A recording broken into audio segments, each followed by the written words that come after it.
Hey everyone, welcome back to my channel. Today I want to dig into a story that's sparking a lot of discussion in the PC gaming industry. A recent survey says that 72% of game developers believe that Steam has a monopoly on PC game distribution. So what does that really mean? Is Steam truly a monopoly or is it just very dominant? And what are the implications for developers, for gamers, and for competition? Let's dive in. The figure comes from a white paper titled The State of PC Game Distribution, published by the digital distribution platform Roki, based on independent research by Atomic Research. The survey asked 306 executives in game studios across the US and the UK between May 18th and May 22nd, 2025. Of those, about 72% said they believe that Steam holds a monopoly in the PC games market. The survey also surfaced that a large proportion of those same developers say that Steam accounts for more than 75% of their PC game revenue. In terms of alternate platforms, about 48% of respondents say they had distributed games on the Epic Game Store or the Xbox PC Game Store, whereas 10% said they'd used GOG, Galaxy, and around 8% had used itch.io. Importantly, 80% of respondents said they expect to use multiple distribution channels and not just rely solely on Steam within the next 5 years.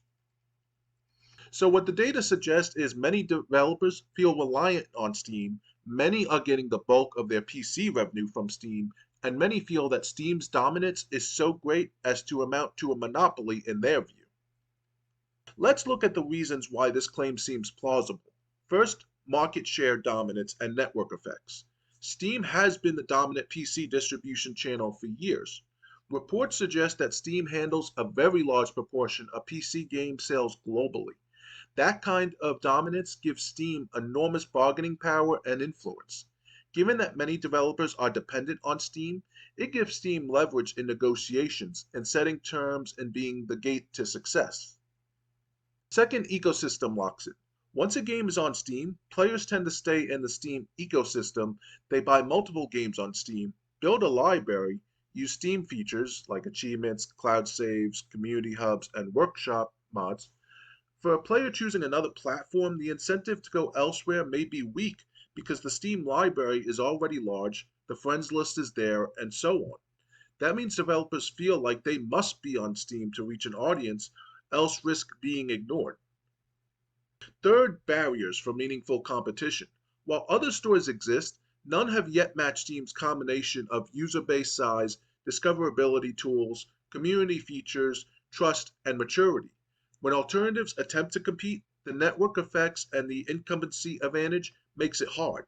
So for many developers, Steam feels like the only practical game in town for serious PC distribution. Fourth, the survey's own data underscores why developers feel this way. Large revenue share from Steam, fewer developers using lesser platforms, strong expectation of relying on multiple platforms in future, which itself is an acknowledgement of current risk. All that backs up the idea that from a developer's lived experience, Steam acts like a monopoly. However, the claim that Steam is a monopoly needs scrutiny. The legal and economic definition of monopoly is narrower than everyday speech. Analysts like Matt Piscatella argue that Steam does not meet all the criteria of a monopoly because there are alternative PC stores, distribution channels, direct-to-consumer sales outside Steam, the PC platform is open, and you are not locked into Steam in the same way you might be on consoles. For instance, one prominent critique says, in other words, 72% don't know what monopoly is. That headline reflects the idea that the respondents may be using monopoly colloquially to mean dominant platform rather than the strict economic term. Another argument, a monopoly typically involves not just dominance, but abuse of that dominance, like excluding competitors, charging excessive prices, engaging in anti-competitive behavior. The public record does not strongly show that Steam is actively using exclusionary practices, although some argue it exerts soft pressure.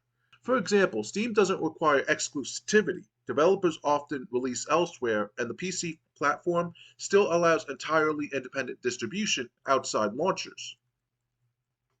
Additionally, the presence of smaller stores, direct sales, subscription services, bundles, etc., mean that the market is not literally single seller. So some observers prefer to describe Steam's position as near monopoly or dominant platform rather than monopolistic gatekeeper in the strictest sense. Also, one must be careful about survey bias. The respondents were mostly larger companies, 77% from studios with more than 50 employees, and mostly C suite level managers, as well as US and UK based.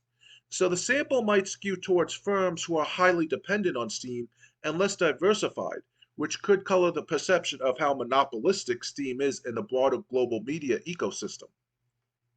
Let's talk about some additional context that affects how we interpret this study and the monopoly question. First, discoverability and saturation.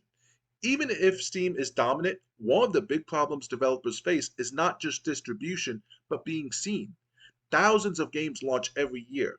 The value of being on Steam isn't just you reach the entire audience, but also you have a chance to be visible within that audience.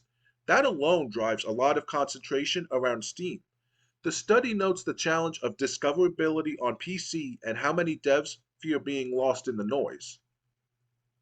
Second, economic dependence and risk. The more revenue a studio gets from Steam, the more vulnerable it is to change in Steam's terms, algorithms, store features, revenue shares, or policy. The survey suggests many devs recognize the risk and thus intend to diversify. That is a key part of the story. Steam's dominance isn't just about market share, it's about the risk of putting all your eggs in one basket. Third, global and regional markets. The PC gaming distribution landscape varies by region, platform, genre. While Steam has strong dominance in many markets, in some regions, local storefronts or non Steam channels may matter more. The survey is US UK skewed, so global nuance is missing. Fourth, business model dynamics. Competing stores such as Epic Game Store have attempted to carve market share via exclusive deals, lower revenue share, free games, etc. But despite those efforts, Steam continues to win in terms of user trust, library size, platform features, and ecosystem. That matters for developers making strategic distribution decisions. Fifth, technical ecosystem and platform features. Steam offers cloud saves, automatic patching, workshop mod support, community features, integrated achievements, friend lists, Steam Deck compatibility, etc. For many developers and players, these features create significant value and make Steam the preferred platform. That preference translates into leverage for Steam. So, what are the practical takeaways for developers and for gamers? For developers, if you're launching a PC game, you need to seriously consider the role of Steam in your strategy. Because if the majority of players are on Steam and many developers see 75% or more of their revenue coming there, ignoring Steam could mean severely limiting your reach. At the same time, being heavily dependent on Steam is a risk. Changes to Steam's algorithms, store placement, fee structure, or discoverability could impact your business.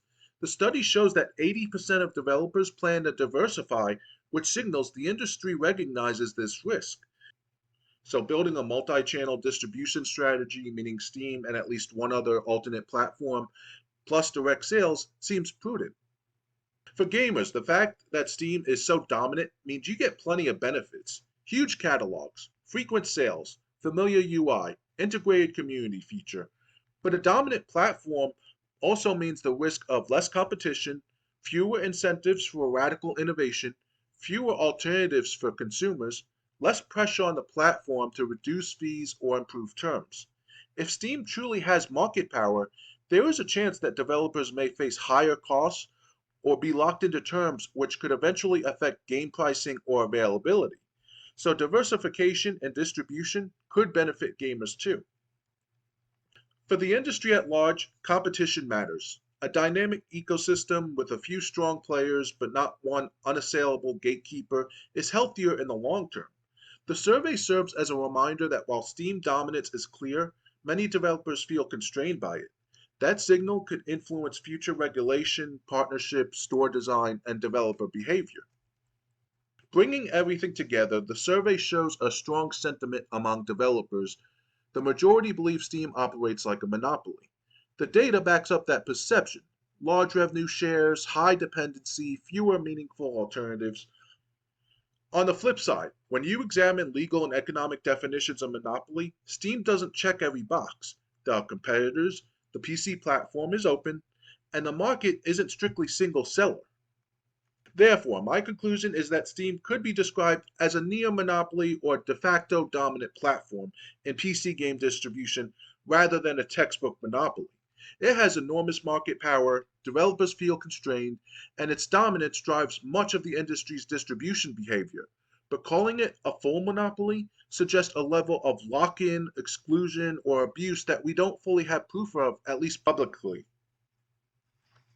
For developers, the takeaway is clear. Don't assume you can ignore the alternatives. Start building a diversified strategy. For gamers, while Steam is convenient and strong, keeping an eye on alternative platforms is healthy for long-term ecosystem health. For industry watchers, this survey is a warning that dominant platforms, even in open markets like PC games, can create dependency, risk, and potential for imbalance.